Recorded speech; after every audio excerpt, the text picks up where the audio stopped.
Telangana CM camp office ముందు Gokul chat Lumbini park పేలుళ్ల బాధితులు నిరసనకు దిగారు. తమకు పూర్తి పరిహారం అందలేదని సీఎంకు విన్నవించుకోవడానికి వచ్చిన వారిని పోలీసులు అడ్డుకున్నారు. సీఎంను కలిసేందుకు అనుమతి లేదంటూ అరెస్టు చేశారు. దీంతో క్యాంప్ ఆఫీస్ ఎదుట కాసేపు ఉద్రిక్త పరిస్థితి ఏర్పడింది.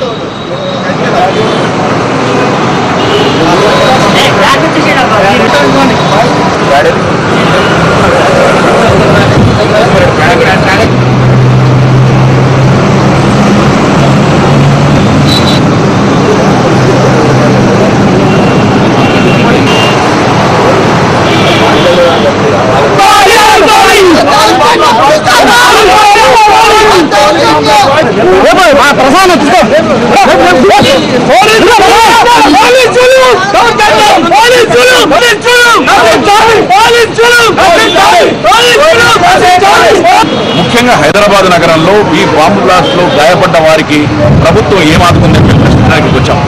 బతకమంటారా చావమంటారా అని చెప్పండి. ఎందుకంటే దాదాపు 80 మంది పైన ఈ రోజు గాయపడ్డ వాళ్ళు మంటల మీద బతుకున్నారు. మొత్తం జీవోత్సవాలుగా బతుకున్నారు. మేమెందుకు చచ్చిపోలేదా అని చెప్పి బాధపడుతున్నారు. వాళ్ళ కుటుంబాలన్నీ కూడా